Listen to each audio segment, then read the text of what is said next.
Hello everyone. How are you all? कैसे हो सभी? बहुत इंपॉर्टेंट डिस्कशन है बच्चे आज। पता है क्यों?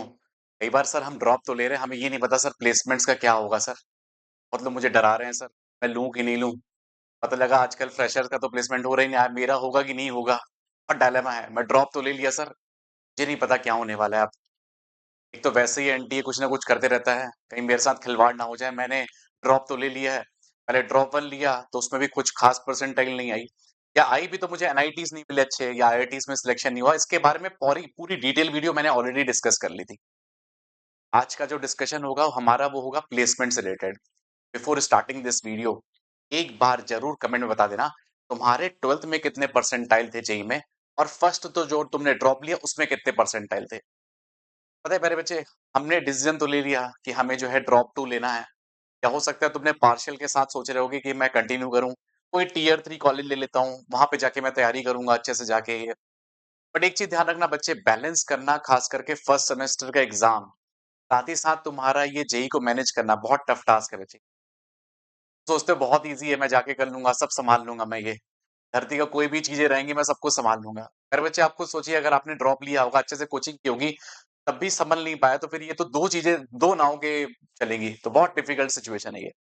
चीजें हो सकती हैं पॉसिबल, बट अगर तुमसे सिर्फ फोकस करके पढ़ाई की तो ही। मान लो 10 में से बच्चे अगर मान लो पढ़ेंगे तो उसमें एक बच्चा पढ़ रहा होगा। तुम्हें खुद से एक डिटर्मिनेशन चाहिए, बहुत सारा मोटिवेशन चाहिए, तभी वो चीजें बन पाएंगी। अब देखो, जब मैं देख रहा था प्लेसमेंट स्टैटिस्टिक्स के बारे में, देखो कंपनीज कई सारी आती हैं। जब तुम्हारे फोर्थ ईयर के बाद जब तुम थर्ड ईयर में हो जाओगे, तो थर्ड ईयर के बाद तुमसे बहुत सारे साइने वाइने होंगी कि तुम एलिजिबल हो, ये हो वो हो, बहुत सारी चीजें। देखो एक तो चीज ये है कि देखो अब तुम्हारा चलो ड्रॉप वन है, जैसे मान लो तुम्हारे साथ कोई ट्वेल्थ का बच्चा बैठेगा, कोई ड्रॉप वन वाला बैठेगा, ड्रॉप टू में बैठेगा, जब तुम प्लेसमेंट के पॉइंट ऑफ व्यू में आओगे तो पता है क्या होगा। तब डिसीजन मेकर, तब तुम्हारे पास एक तो चीजें, देखो एक तो वैसे ही वो थोड़ा सा फॉरवर्ड है, मतलब पहले है ये, तुम्हारा सीजीपीए का रोल बहुत मैटर करेगा।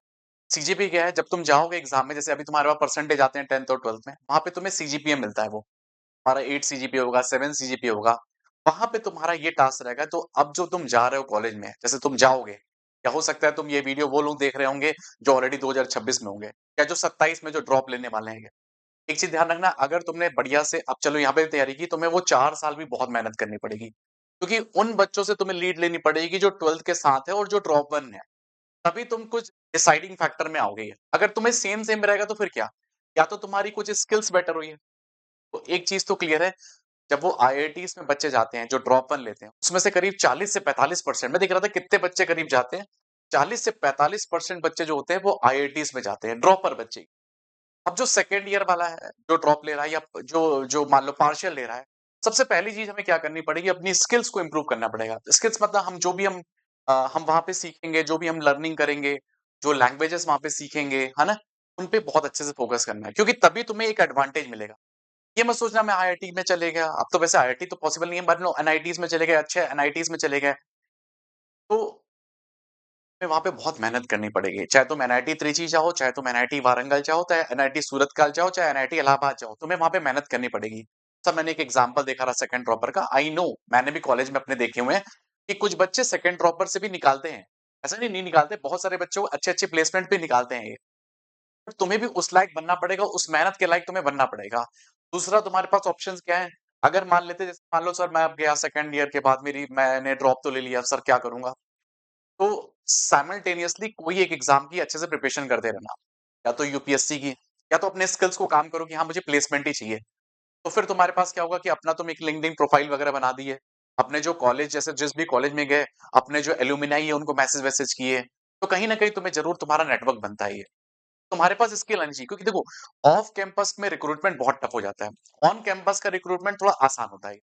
कॉलेज के अंदर ही हो, 100 200 300 400 बच्चे ही हैं, लिमिटेड है, वहां पे हजारों की संख्या में है, और रिक्रूटमेंट बहुत कम है। आजकल देख रहे होगे, वैसे भी तुम देखोगे जॉब में थोड़ी क्राइसिस ही चल रही है, तो तुम्हें वहां पे अपनी स्किल्स में काम करना पड़ेगा। वरना तुम साइमल्टेनियसली, मैं ये कहूंगा, यूपीएससी हो गया, गेट हो गया, आईएएस का एग्जाम हो गया, इंजीनियरिंग सर्विसेज का एग्जाम हो गया, कैट हो गया, बहुत सारे एग्जाम्स हैं, उनकी तुम साइमल्टेनियसली, तुम्हें मास्टर जाना है, फॉरेन में मास्टर करना है, तुम उसकी प्रिपरेशन तुम कर सकते हो साइमल्टेनियसली।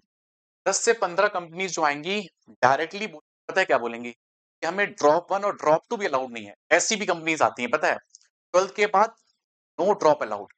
बट ऐसा नहीं है कि उनका पैकेज बहुत हाई होगा। ये वो पैकेज है, जैसे कुछ कोई लोग पहले से ही माइंड सेट के रख आती हैं। मुझे पता है बहुत सारी कंपनीज़ हैं, खास करके जो टेक बैकग्राउंड की आएँगी। का ऐसा होगा कि वो सीधे बोलेंगे नहीं चाहिए हमें। बट ऐसा नहीं उनका पैकेज बहुत हाई होगा, 4-5 ऐसे 6 एलपीए तक उनका होना चाहिए। बट उनकी पहले से ही कंडीशन है ये। ये आज से नहीं बहुत सालों से रिक्रूटमेंट इसी तरीके से कर रहे हैं, कि हमें ड्रॉपर्स अलाउड नहीं है ये। तो तुम्हें उनसे नहीं डरना है। तुम्हारे पास 80-85% तक की लोड लीड तो है ना, तुम्हें उस पे फोकस करना है। दूसरा, जेईई रैंक जो आएगी तुम्हारी उसकी इतनी कोई इंपॉर्टेंस नहीं है। अगर मैं प्लेसमेंट्स की बात करूँ तो कोई इंपॉर्टेंट नहीं है। सीजीपीए बहुत मेजर रोल प्ले करेगा, सीजीपीए तुम्हारा। सीजीपीए क्या होता है जो मैंने तुम्हें बताया 4 साल जो काम करोगे, अपनी मेहनत करोगे, जो तुम्हारे परसेंटेज आएगा, ओवरऑल सीजीपीए देखा जाता है। जैसे मान लो 8 सेमेस्टर तक तुमने क्या किया, कैसे किया है। मैं ये देख रहा था कि जो मान लो मास रिक्रूटर्स कंपनीज है, देखो अच्छी-अच्छी कंपनीज तो आती हैं, जैसे एडोब हो गया, ये हो गया, वो तो चलो ठीक है ना? बट जो मास रिक्रूटर होती है, बहुत जो जो बच्चे ज़्यादा जहाँ पे जाते हैं ये, है ना? ज़्यादा मतलब जैसे मान लो टीसीएस हो गया, विप्रो हो गया, इन्फोसिस हो गई, है ना? कैपजेमिनी हो गई, ये सब बहुत सारी कंपनीज हैं, उनकी क्या-क्या रिक्वायरमेंट होती है? सबसे पहली रिक्वायरमेंट उनकी होती है कि 10th और 12th में उनके 60% होना चाहिए। कई बार क्या होगा 60% नहीं करके वो लोग 65 टू 70 होता है। कुछ कंपनीज का 60 रहता है, किसी का 70, 55, किसी का 70। ये पहली क्राइटेरिया है। तो कई बार क्या होता है कि तुम्हारे साथ ड्रॉप 2 है और तुम्हारा 10th में 60 भी है, तो तुम बहुत ही क्लोज वाले में हो, समझ रहे हो? वैसे ही तुम्हारा सेकंड में है, बट बहुत ही क्लोज लूप में हो। तो मैं कहूँगा कि तुम साइमल्टेनियसली साथ-साथ तुम्हें कोई ना कोई प्रिपरेशन साथ में करनी पड़ेगी। एक तो अच्छी स्किल्स में काम करें कि चलो मेरे को ऑफ कैंपस भी भाई मैं फोड़ दूँगा। दूसरी चीज़ या तो गेट की तैयारी करो, यूपीएससी की तैयारी करो, इंजीनियरिंग सर्विसेज तैयारी करो, मास्टर्स की तैयारी करो, कुछ ना कुछ तो ज़रूर करो ये। ऐसा ना हो कि इसी के बैठे हैं, पता लगा कुछ नहीं हो पाया ये। ग्रेजुएशन में ये माँगते हैं कि 6 सीजीपीए होना चाहिए। कई बार आती हैं अच्छी-अच्छी कंपनीज़, वो 7 सीजीपीए तक माँगती हैं, 8 सीजीपीए तक माँगती हैं। 8 तो बहुत ही हाई हो गया, 8-8 सीजीपीए माँगती हैं। तो ये ध्यान रखना वहाँ पे कोई बैकलॉग नहीं मेंटेन करना। तो लगा चलेगा कोई बैकलॉग वैकलॉग मेंटेन कर दी है। करंट बैकलॉग ज़रूर देखा जाता है कि तुम जब 7 सेमेस्टर में हो, क्या तुम्हारे कोई कितने बैकलॉग है, 10 बैकलॉग तो नहीं है। कई बार क्या होता है ना बैकलॉग चलते जाता है। फर्स्ट सेमेस्टर में 1 बैकलॉग था, फिर कंटिन्यू किया तुमने सेकंड में, फिर थर्ड में, तो तुम एग्ज़ाम देते ही जा रहे हो, देते जा रहे हो। तो पता लगा इकट्ठे हो गए 6, 7, 8, 10 लोगों को अलाउड ही नहीं है। मैक्सिमम जो होना चाहिए 1 और 2 एक्टिव होना चाहिए, उससे ज़्यादा बैकलॉग अलाउड नहीं है ना? दूसरा एंड जो एजुकेशन गैप वो क्या लिखा होता है पता है?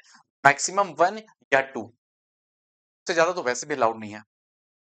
मैक्सिमम 1 और 2 तो मैं यही कहूँगा बच्चे, अगर प्लानिंग करके जा रहे हो तो ये मैक्सिमम है। कुछ कंपनीज़ अलाउ नहीं करेंगी, हमने पहले ही कहा था। कुछ मास रिक्रूटर भी हैं जो नहीं अलाउ करते हैं, सिर्फ़ वो गैप 1 ही अलाउड करते हैं। है ना? जो रियलिटी है वो बता रहे हैं सर हमारा हो जाएगा, हो जाएगा। मैं ये कह रहा हूँ कि कुछ कंपनीज़ हैं जो बताती हैं, करती हैं ये, ठीक है? तो गैप सर्टिफ़िकेट माँगती है, वो तो गैप सर्टिफ़िकेट वैसे भी लगता ही है। फिर वो पूछती हैं कहाँ थे, क्यों था? बहुत सारे तुम्हें रीज़न्स देने पड़ते हैं। देखो जब तुम जाओगे जॉब के टाइम पे तो तुम्हें तुमसे पहले तो टेस्ट वेस्ट होते हैं पूरे, इंटरव्यू दोगे, टेस्ट दोगे, तो टेस्ट के बाद जब तुम क्वालीफाई करोगे, जीडी दोगे, ग्रुप डिस्कशन होगा, फिर जब पर्सनल इंटरव्यू होगा, उस टाइम पे तुमसे पूछे जाते हैं ये सब सवाल, कि 10th में तुम्हारे क्यों मार्क्स कम थे? मान लो तुम्हारा 75 भी है तो पूछेंगे क्यों कम थे तुम्हारे, या 80% भी है तो क्यों कम थे। फिर दूसरा पूछा जाएगा सीजीपीए तुम्हारा क्यों कम था, क्या किया था तुमने, ऐसा क्या क्यों नहीं किया था। फिर तुमसे उसमें क्लैरिफिकेशन देना पड़ेगा।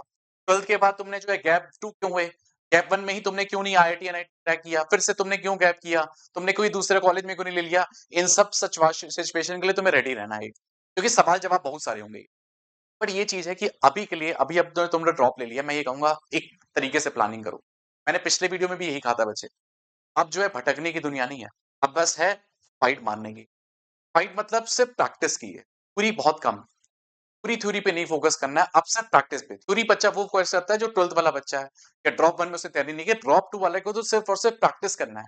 एक अच्छे रिसोर्सेज़ के साथ, एक बढ़िया के साथ, ठीक है? तो तुम्हें अच्छे रिसोर्सेज़ चाहिए, सब कुछ चाहिए, तो मैं टेलीग्राम में वैसे ही प्रोवाइडेड किया हूँ। 100 जो मोस्ट एक्सपेक्टेड सीरीज़ थे वो सब देखो, अभी और भी सीरीज़ें आएँगी, तो बहुत हेल्पफुल होगा। चैनल पहली बार आए थे, सब्सक्राइब ज़रूर करके रखें और नेक्स्ट वीडियो में फिर मिलते हैं, मचाएँगे till date. All the best to you, bye.